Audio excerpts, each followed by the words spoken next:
Hello, algebra students. Mr. Lawrence here with your next flipped lesson. And today we're going to be learning about the real number systems. You've probably already completed your test by now, and you're getting ready for the next lesson. We're going to be starting a new unit. It's going to start with the real number systems. And some of this should be review from last year, so we're not going to spend too much time on it. But we've got to take you to a real deep place of understanding with it. Make sure you're experts at it.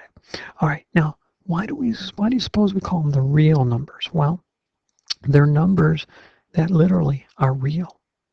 Now, in maybe Algebra 2, maybe Honors Geometry, but more like Algebra 2, you're going to learn something about imaginary numbers, okay? And let me just say, an imaginary number is not a number you make up, okay? Like, for example, an imaginary number is not 11, okay? That is not an imaginary number. It is also not a number that like everybody says and they use in common speech, but isn't really a number like a zillion. You know, zillion is not a number. It's not an imaginary number. Imaginary numbers we won't deal with in here. I only mention them. They occur when you have to take the square root of a negative. Okay, so if I ask you to take the square root of -4, that would be an imaginary situation. And as we study these, I will talk about those more and more. All right, but the real numbers, they start with what are called the natural numbers.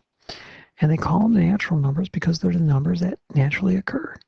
We don't really know how people started counting, but let's say that a long time ago, a shepherd had some sheep, just like this one here. Okay, and let's say he had a lot of them. Whoop, some of my sheep don't have 4 legs. Okay, not a problem. I can fix that. Yes, I have a bunch of sheep who need wheelchairs or crutches or some other device to help them walk. Okay, by the way, you know now why I teach math and not art. Okay, now, this shepherd, when he lets the sheep out during the day to go graze, okay, he brings them back to the pen. Hold on, we need a pen. Okay, so here's my pen. The shepherd has let the sheep out to go graze, and they're going to eat the grass, right? Okay, see that yummy grass there? It's a lot less expensive for him to do that than to provide food for them. Now, this is probably before people had money. Actually, it would have to be. Okay, so see, there's the sheep. Ooh, minus his legs eating the grass. I better take this one. None of the legs want to move with my sheep. Okay, I think I have my leg detachment issue solved, and my sheep are going to eat their grass. Yum, yum, yum, yum, yum. Now, at the end of the day, when the sun is getting low, the shepherd needs the sheep to come back into the pen. The problem is numbers haven't been invented yet. He doesn't know what to do to make sure he has all of his sheep back. Now, obviously, you and I know there are 4 there, and with such a small amount, he could probably tell, oh, I have the same amount, even though he doesn't know what numbers are. But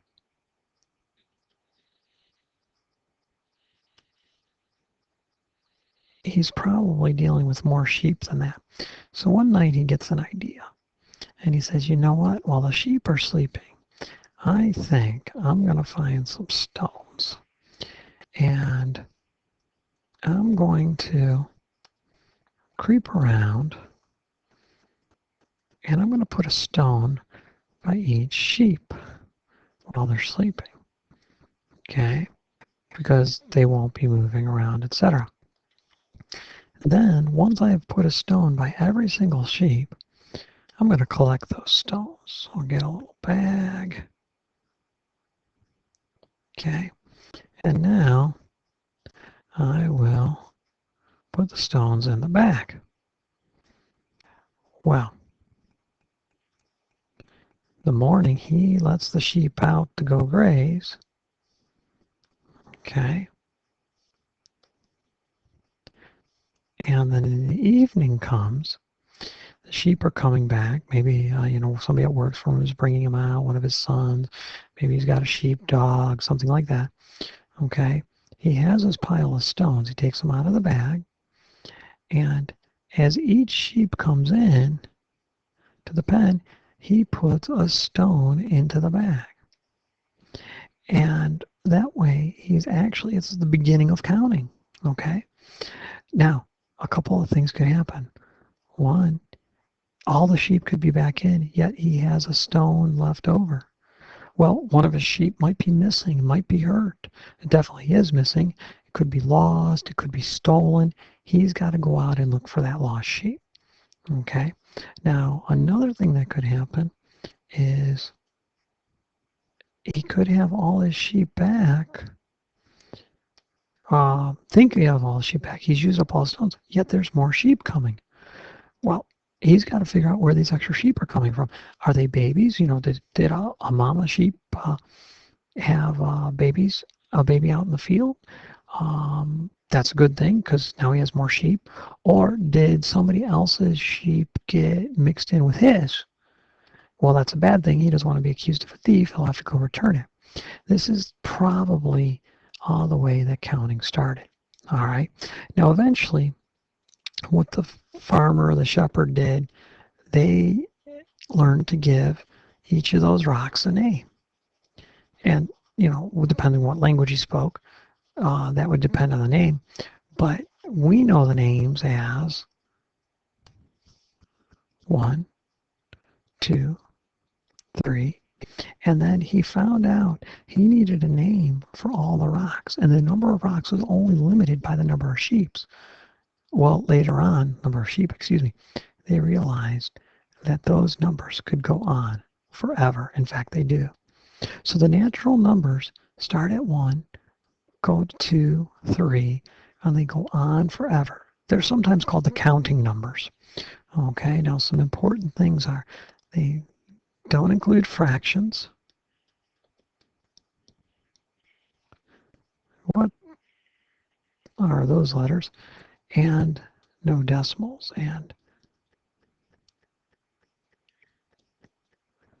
there we go. My airliner is acting very strange. All right, so no fractions, no decimals. Now, short time after, well, probably a long time after, the Mayans thought of something. And they liked, with the sheep and everything, the rocks and all that, but they came up with a new number. The Mayans were the first ones to come up with the number of 0, the value of nothing. The Romans didn't know 0. The Greeks didn't know 0. Brilliant mathematicians. The Mayans were the ones who created 0, the value of nothing. So they added 0 onto the natural numbers, and they got what we call the whole numbers. Okay? And they go forever. And again, there's no fractions or no decimals. And there we are. Okay, so the natural numbers go 1, 2, 3 on forever. No fractions, no decimals. The whole numbers are almost the same exact thing, except they go 0, 1, 2, 3 on forever. No fractions, no decimals. Well, then sometime later, they came up with the concept of the negative numbers. And they call those the integers. Now, I love to use a number line to represent the integers. What you have to understand here is on this number line, we're not counting any numbers in between like 0 and 1. We're only counting 0, 1, 2, 3, -1, -2, -3, on forever in both directions. Again, just like the naturals, the wholes, and naturals and wholes, there are no fractions, no decimals. And another really cool thing is that while the naturals and wholes have no end, okay, no end on the wholes, no end on the naturals, the integers actually have no beginning.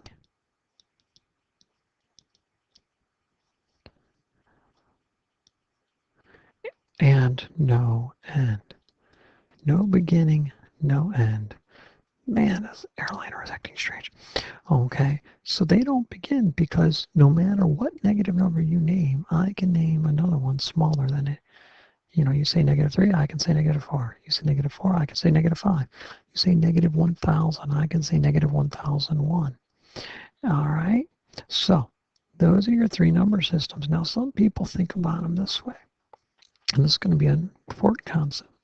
They think about the natural numbers fitting into this group here. All right, this contains all the natural numbers. No fractions, no decimals, etc. And then they think about the whole numbers as a circle around that. And here's why they think about it that way. If I am a natural number, do I have to be a whole number? See if you can answer that. If I'm a natural number, am I also a whole number? Name any natural number. Let's say 17. Okay? Does 17 belong in the natural numbers? Of course it does. I would get there eventually if I took 1, 2, 3. I'd get to 17 if I counted. Does it also belong in the whole numbers? It sure does. So if I'm a natural number, I'm automatically in the whole circle. You see that blue circle? I'm already in it. Okay? Now, if I'm a whole number, am I automatically a natural? Some of you are thinking yes, but that's not correct because of this guy right here, the 0. 0 is a whole number that is not natural, so it needs to be on a new circle. All right, and then they take the circle a little further, and they make this the integers. And you're going to have no beginning.